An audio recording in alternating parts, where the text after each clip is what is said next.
ഈ ലോകത്തിലെ ഏറ്റവും വിശിഷ്ടവും നികൃഷ്ടവുമായ സാധനം ഏതാണ്?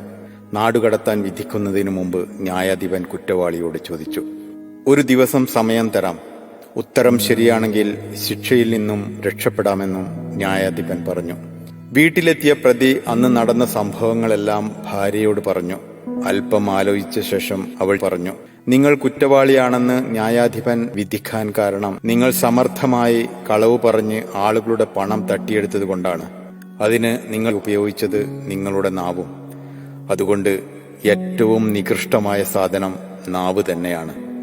സത്യം പറയാനും ആളുകളോട് സ്നേഹത്തോടെ സംസാരിക്കാനും നാവ് ഉപയോഗിച്ചിരുന്നുവെങ്കിൽ അതെത്ര നല്ലതാകുമായിരുന്നു. അയാൾക്ക് കാര്യം മനസ്സിലായി.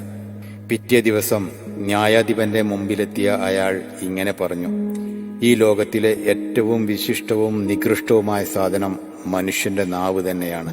എനിക്ക് എന്റെ തെറ്റു മനസ്സിലാക്കാനായി ഇനി മുതൽ കളവ് പറയാനോ ആളുകളെ കബളിപ്പിക്കാനോ ഞാൻ എന്റെ നാവ് ഉപയോഗിക്കില്ല. സത്യസന്ധമായി ജീവിക്കാൻ തയ്യാറായതിനാൽ ന്യായാധിപൻ അയാൾക്ക് മാപ്പ് കൊടുത്തു. എവിടെയോ വായിച്ചൊരു കഥയാണ് ഇവിടെ പങ്കുവെക്കുന്നത്. പലരും നമ്മെ ഇഷ്ടപ്പെടാനും വെറുക്കാനും നമ്മൾ പറയുന്ന വാക്കുകൾ കാരണമാകാറുണ്ട്. ഒരാൾക്ക് ശത്രുക്കളെ ഉണ്ടാക്കുന്നതും മിത്രങ്ങളെ ഉണ്ടാക്കുന്നതും അയാളുടെ നാവ് തന്നെയാണ്. പല അടുത്ത ബന്ധങ്ങളും മുറിഞ്ഞു പോകാനും അകന്ന മനസ്സുകൾ അടുക്കാനും നാവ് കാരണമാകാറുണ്ട്. മനസ്സിൽ തോന്നുന്ന കാര്യങ്ങളും ചിന്തകളും വാക്കുകളായിട്ടാണല്ലോ നമ്മുടെ നാവിലൂടെ പുറത്തു വരുന്നത്. നാവിൽ നിന്ന് പുറത്തു വരുന്ന വാക്കുകളാണ് ഒരാളുടെ ജീവിതം സ്വർഗമാക്കുന്നതും നരകമാക്കുന്നതും.